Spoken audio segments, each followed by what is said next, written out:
Dealer's Choice, Season 2, Episode number 7. And again, we are proud to be working in conjunction with the camzone.net for the UK. It's a campaign against living miserably. And also aware.ie is the Irish equivalent. It says help and raising awareness of mental health charities and issues and suicide awareness. Unfortunately, every week 125 people take their own life within the United Kingdom, and it's the same equivalent in Ireland. And we are just trying to raise awareness within the poker community that it is okay not to be okay. And today we have GTO commentator, the probably at the moment the voice of poker online. Today it is the Henry Kilbane show. Thanks for having me, Ross. Thank you. Thanks for the introduction. All good, my friend. How are we doing? I'm good, man. I'm good. I'm really excited to be here. I'm not just saying that. I didn't know where we were going to be going with this when we started talking about, doing a chat together. And yeah, the mental awareness side of this podcast is a massive incentive for me to come on and join you and yeah, chat about this. So let's get into it, man. I'm excited. Perfect. For this. It is appreciated as I was going to say as all at Dealer's Choice, but it's only me and my editor. We always appreciate people's honesty, especially about the topics we're going to cover today. Behind you, that's not a picture. That is actually Las Vegas, right? It is.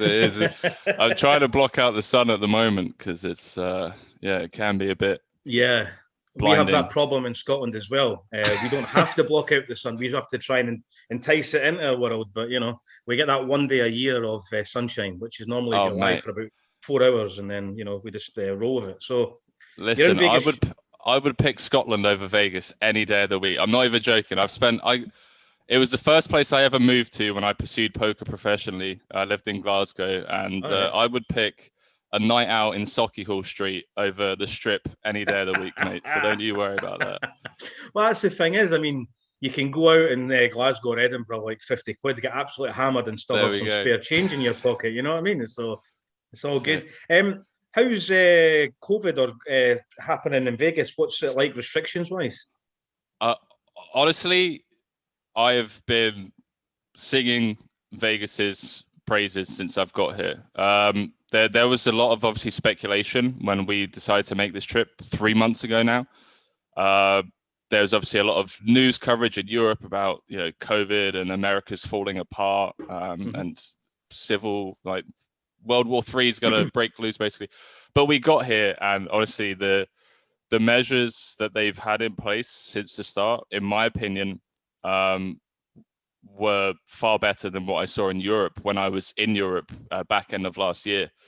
We got here, there's like temperature checks almost everywhere to get to casinos. Everyone has to wear masks. I think like we've already had our vaccines and they're doing a great job of it. Yeah. And people, at least in the state of Nevada, or at least in Vegas, seem to be adhering to the rules. I've heard different stories about Florida. People refusing to wear masks, people getting into fights, how dare you wear a fucking mask and all that. But it's really good. They've handled it really well, in my opinion. Plexiglass at the casinos, like sanitizing all of the wipes. There's hand sanitizer everywhere. It's good, man. It's good. Yeah, I've seen some videos. You say Florida. I think that's a case of you can wear it or you can't wear it. I know Texas. The governor of Texas is very much anti-masks. But it's your choice. You can wear it or not. They've got a massive tournament on at the moment. And I know that there is is it the WPT in Vegas at the moment? WPT in Florida. In Florida? Is it Florida? Yeah. Okay. What's it like with the plexiglass? Is it 8-handed, 9-handed, 6-handed, or? It's 8-handed in the cash games that I've been playing in. It's I don't know how do I want to put this. It's monotonous. It can be annoying. You can't hear a bet size and you're like squinting across the table. It's like, how much is that? But the dealers have been trained for it. Obviously, they've been doing it now for God knows how long. So they've kind of already figured out, ways to avoid the annoying nuances of having this plexiglass where they wouldn't necessarily always call out the bet sizes, for example. Sure. If the guy at the opposite side of the table's made a bet, they'll turn to me and they'll be like, it's $500 or whatnot. They're handling it well. I think because as a dealer, you are in tournaments, you're not supposed to announce bets due to it's a game of observation, etc., etc. It's up to the player to see the stacks and stuff. I think going forward, if they're going to insist on dealers having masks and players having masks, the dealers are going to have to call it bets because it leaves so many angles. It does. You put an oversized chip in, you say 100, the guy goes call, you know you've got the nuts, and you go, yeah, I made it 500. Nobody can tell the difference because you're like this, you could say anything. And it leaves a lot of window opportunity for a lot of angle shooters out there. Listen, we know they're out there. Let's not beat around the bush. Listen, this trip has really been pretty eye-opening for me when it comes to the types of anglers that are out there, man. We've had some ruckuses at the table this trip. It's been pretty insane, dude. Cool. Well, we'll get into the story a bit now. Your life story, as it were, and we'll go down the Henry Kilbane show route. So you were born 1994. That's correct. Lucky bastard, you're 26-year-old. Christ, it's a distant memory for me. Born to mother Anna, Irish Italian. Irish Italian, man, yeah. And father Luke. And you grew up with 3 brothers and 3 sisters. Yeah, it was a bit scattered at times. Grew up in Ealing in London, but that was kind of dotted about moving to Spain, and then when you were 13, you moved to Bulgaria. Is that right? That's right, man. I'll never forget that. I had, my first childhood crush at the time. That I'd asked out at the school disco, and we'd been together for like a month, and my mum would give me like £5 credit to put on my phone, and I just came home from school one day, and my mum was like, "Yeah, you're not going to school tomorrow." I was like, "Why is that?" She's like, "Well, we're moving to Bulgaria." I'm like, I think my reaction was quite literally, "Where the fuck's Bulgaria?" And then I remember, because for the 2 days before we left, just like running out of credit on my phone because I was texting my girlfriend at the time. I was like, "I'm really sorry. I think we're going to be back. I don't know. Maybe you'll be able to come and see me." And my parents were like, "Grow up, Henry. Like, you're going to meet someone you're 13, for fuck's sake." But yeah, man, that was, the only way I can't even try and get people to imagine what that was like. You're in a Western, society. Your parents are doing reasonably well. And then that was when the recession hit back in 07, 08. And at the time, I obviously didn't understand, the ins and outs of a recession, but my parents lost pretty much everything.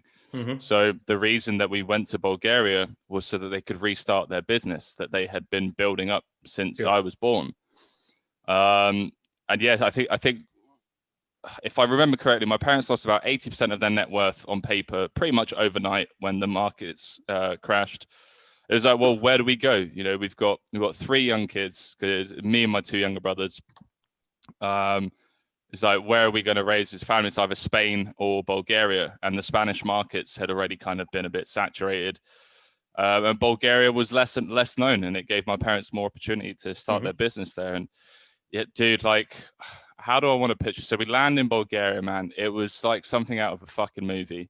Like, just try and picture Cold War Russia. Right, that's how I'm not even exaggerating. I just try and picture Cold War Russia, and then getting on this like poor excuse of a train, get to where our house was that my parents had purchased, and just walk in, and there's no kitchen, no toilet, no bathroom, no beds, like nothing in this derelict property, and my parents are just like, "Welcome home, boys. This is like our new playground." I'm just like, what? I remember crying. Like, I cried on the steps like the first time when we got there. It's just crazy, man. I suppose at the tender age of 13, moving to a country. Without sounding completely gormless, did you know anything about Bulgaria before you moved? Before your mum and dad had even mentioned anything about it? Did you know where it was, or did you just know that it was a country? No, it's weird as well, because obviously I was still getting good grades at school, and I really enjoyed geography. But I remember specifically not knowing where Bulgaria was, and then just like looking into it. But okay, Europe, Eastern Europe, yeah, man, that was a wild time. I can imagine. And then obviously growing up in Bulgaria, wasn't all the bed of roses that it may have seemed before you moved over. No. Man. I was like straight A student in the UK, and Bulgaria was going to school in Bulgaria was like going from the ginger kid with braces and glasses that's not very good at any sports, and just like really good academically, to being the kid that everyone wants to be friends with. Okay. So for a 13-year-old who, has never really had much female attention, never had like many friends, I was the cool kid because I was from London and I'm like in Eastern Europe and everyone wanted to know me and my brothers. So pretty quickly, I wasn't as interested in school as I once had been, but before in the UK, it was like, Mum, like, this is my homework, these are my grades, keep it up, Cambridge, Oxford, go to uni, become a lawyer, that was the plan. And then all of a sudden it was like, oh, women exist, girls exist, alcohol exists, what's going on? Cigarettes exist, what's this, cigarette? Yeah, go on. And it was just, there were a lot of vices and a lot of distractions, and a lot of me being a bit of, a sheep, I guess, like just wanted to like hang out with the cool kids. So yeah, like I learned the language in 4 months. Like I can still speak Bulgarian fluently, but it was pretty evident after like 2 years of studying there that, I was going to finish school, but I was going to like barely finish school. I was going to get bad. I wouldn't get into any decent university. So started dropping out of school a lot, started just skipping school in general. Used to skip classes to go and play Counterstrike. And yeah, some of the older kids at the internet cafe from like year 12, I think I was like year 9 at the time, but like, Henry, stop, playing Counter-Strike, come and play poker with us or something like that. And it's just like, what's this game? And then and yeah, just like skipping classes to go and play poker with them until I ended up dropping out of school when it's a bit of a blur. I want to say I just turned 16. So it's like end of year 9, beginning of year 10, I think. And this is still in Bulgaria at the time though, Henry, yeah? Yeah. This is still in Bulgaria. And what part of Bulgaria were you living in or situated in at that stage? So it's northern Bulgaria, it's close to the Romanian border, a town called Veliko Turnovo.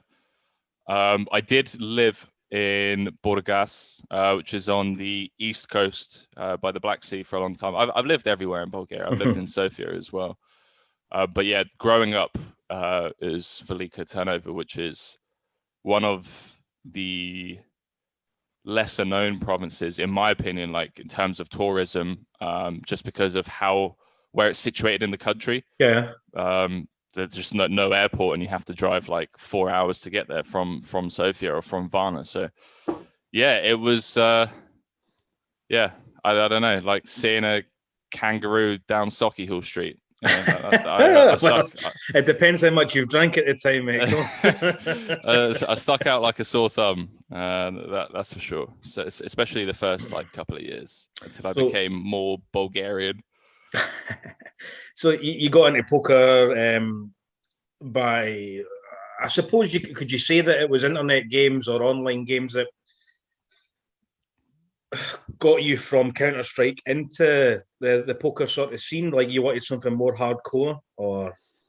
No, I used to play Counter-Strike for money, and I was always pretty obsessed with money as well growing up, because my parents gave it a lot of importance. Like money was the motivating factor for us doing chores, helping out around the house. If you want an Xbox or a PlayStation, we're not going to buy it for you. You've got to earn it, kind of thing. And that's what attracted me to poker, like straight away, even when I was clueless about it.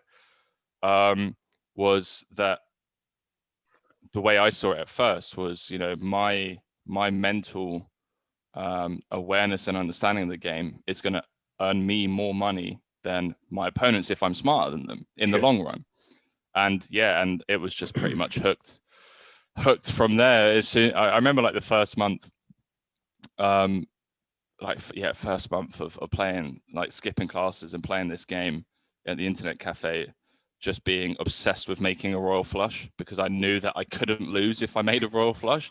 Like one of the guys from year 12 was like, yeah, like if you make a royal flush, you can't lose. And it was like, okay, so I need to only play cards that can make a royal flush, because that's how I win all the money.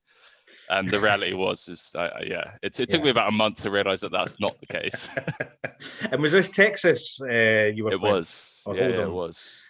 It was Hold'em, and we played a 3-card stud variant as well, which is, I want to say, only known to Bulgaria, actually. It might not even be deemed as a poker game elsewhere.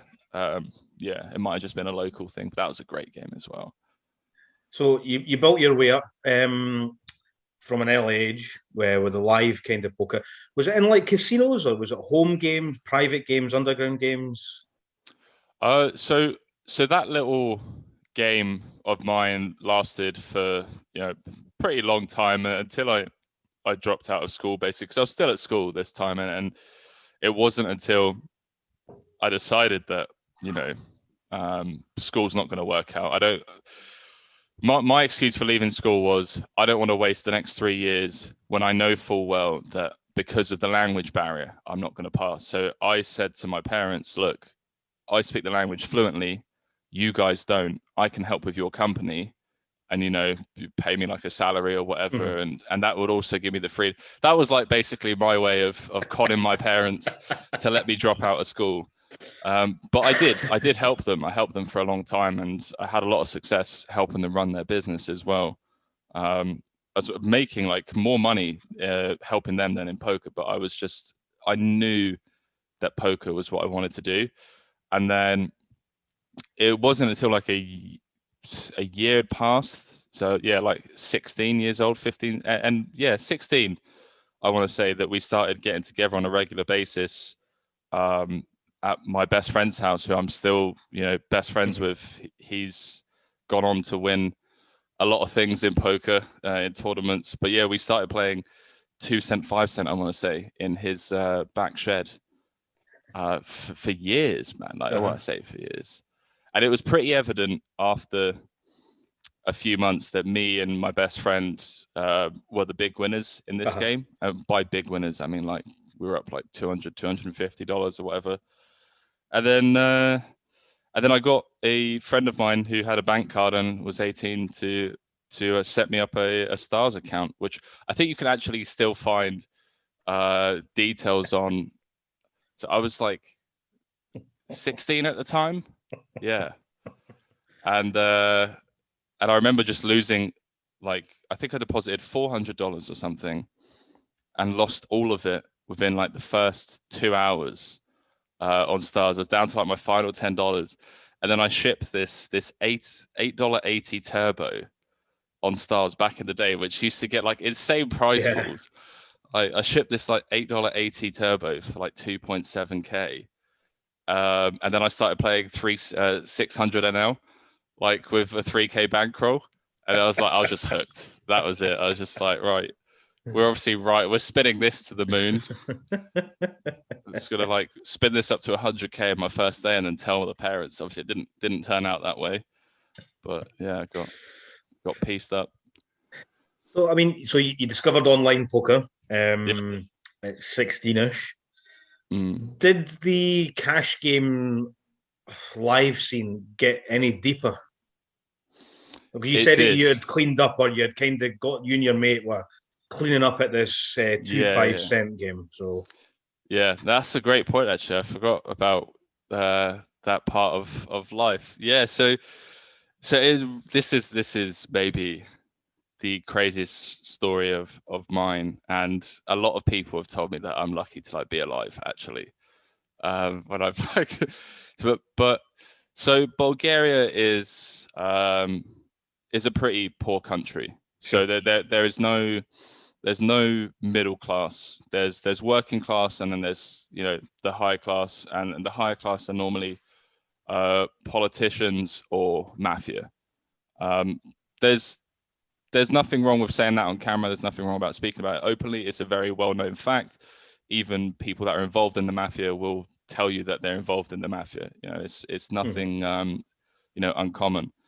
And I was looking for a bigger game. I was very cocksure, and thought I was Phil Ivey, because I had built a 6-7K roll at the time. It was about 6,000 actually, maybe slightly less. And I started asking my friends, we're playing this 2 cent, 5 cent, 10 cent straddle game or whatever. I was like, look, boys, you want to play bigger? And they're like, no, Henry, we go to school, Yeah. But one of the older lads, he was quite a lot older than us. He played for the local football team, and he was like, well, there is a game, with these older guys that happens in town. By older, he means grown men, 45, 50-year-olds. They own this restaurant, this restaurant, this restaurant. They own that nightclub. They'll give you a game, they'll play a game. But he's like, I recommend you don't go to that game.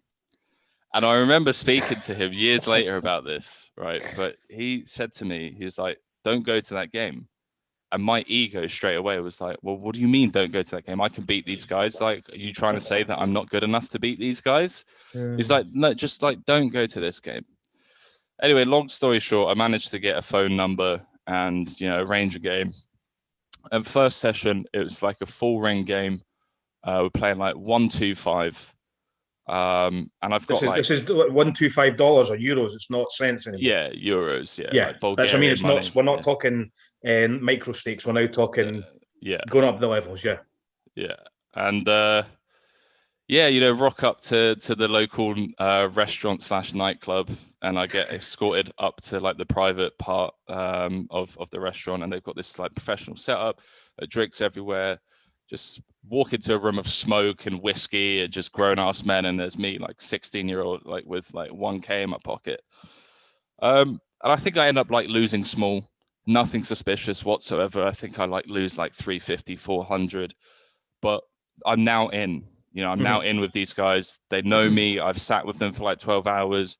They're like, Henry, if you want to eat at our restaurant, we'll get the bill. If you want to bring your mum, your dad, whoever. Which was a legit thing. I remember I took this girl on a date once. This is crazy. I completely unintentionally just went to one of their restaurants, and I swear on my grandfather's grave, when I asked for the bill, the waitress just came over and said, it's been taken care of. I was like, what do you? And obviously the girl was super impressed. She was like, what do you mean it's been taken care of? But anyways, that's another story. So anyway, I get an invite back to this game, and they're like, listen, we're thinking of playing a bigger game. And I was like, yeah, that's good, because I want to play a big game.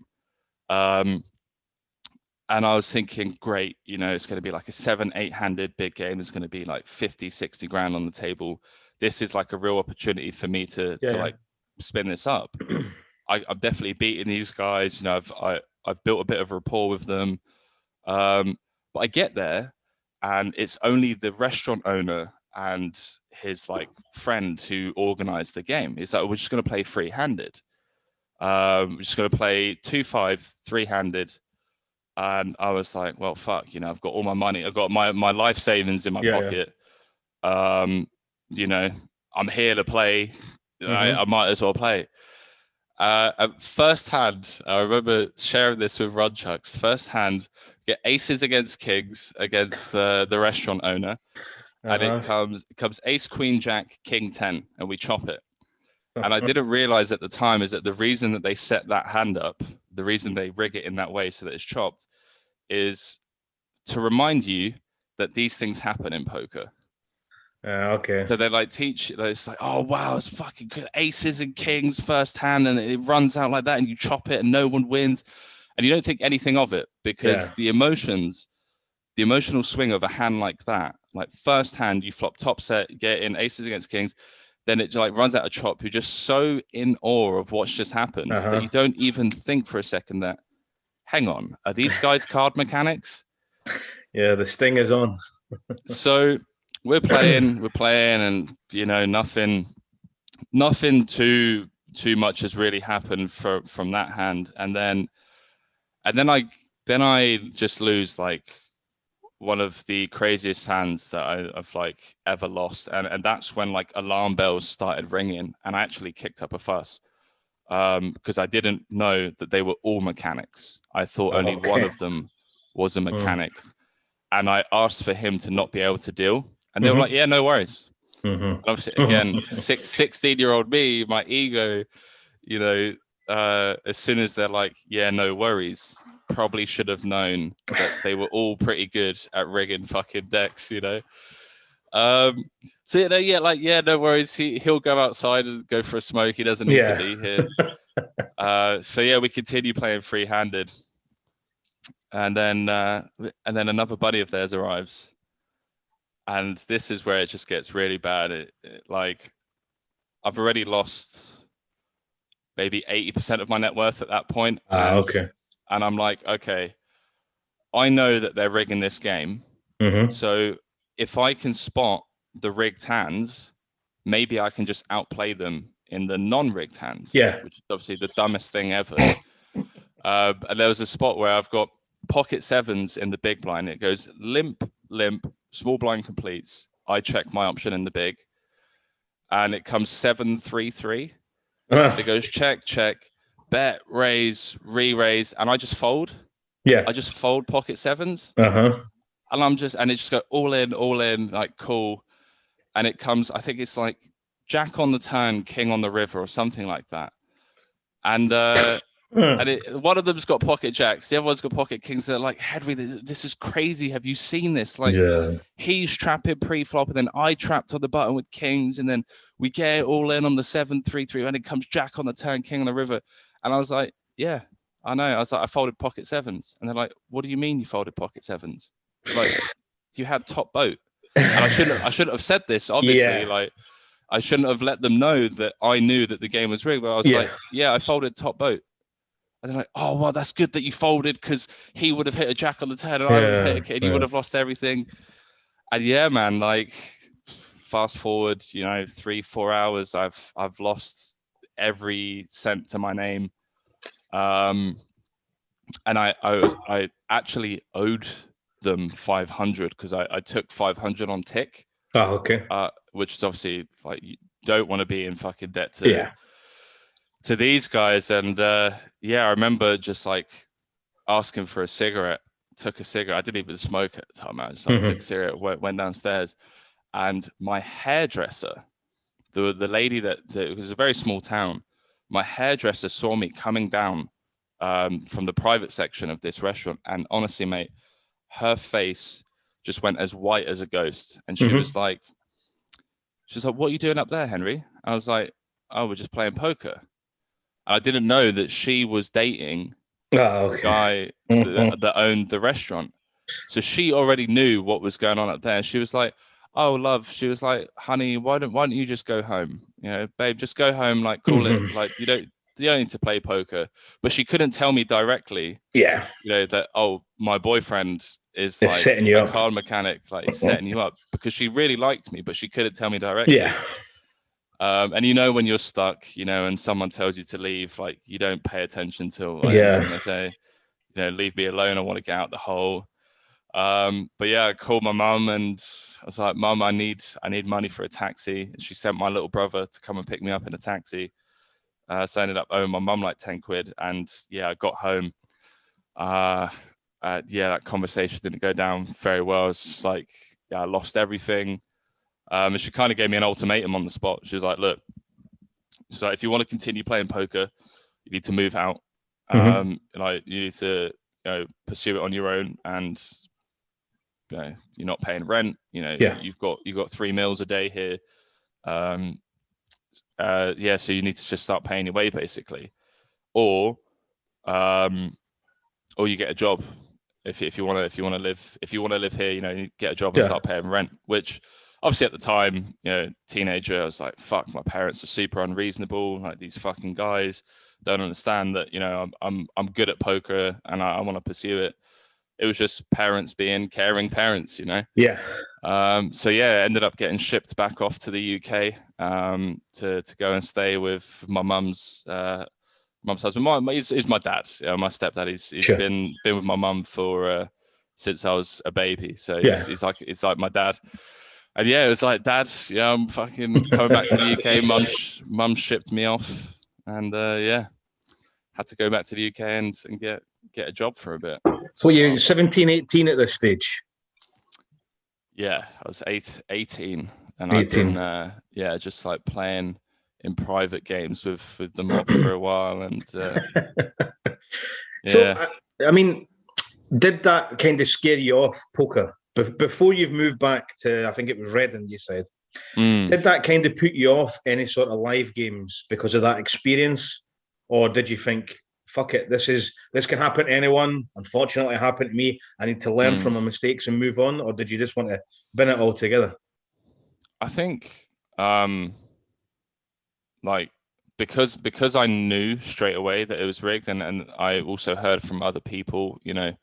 Oh yeah, so just to backtrack a bit, the guy that told me that was in my 2 cent, 5 cent, 10 cent game to not go to this game.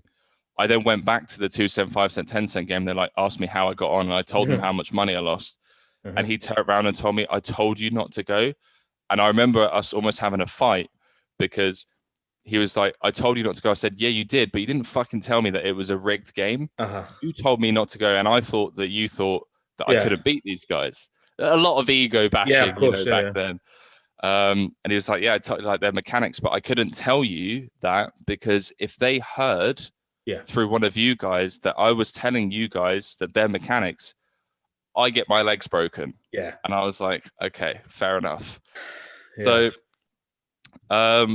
So yeah, I knew pretty early on, you know, that it was a rigged game. So I wasn't necessarily like feeling down on my luck. It wasn't that if anything, it gave me a bigger ego, which is something that we'll obviously get into later on, because it's something that I've obviously had to work on a lot as a kid. But yeah, I was just like even more hungry to just like get back in. I was like, oh well, see, the only way that they can beat you, Henry, is if the game's rigged, and you know that clearly shows that this is something that you should pursue, and you know that you're good at it. Just young, dumb, and you know, a 10 gallon head, and I'm glad it happened to me, man, because it was a tough pill to swallow. I got humbled by it. I had to go and see what it was to make an honest living, if you will. My parents made sure of that, and I learned some really valuable lessons through working in like Sainsbury's and through working as a bartender, that I honestly think have helped me get to where I am today now. That had that not happened, maybe I wouldn't have had the success in poker that I've had, because like I said, you know, some of the life lessons from working and meeting people and having a boss and having colleagues, and that was definitely taught me a lot just about being a human being. So yeah.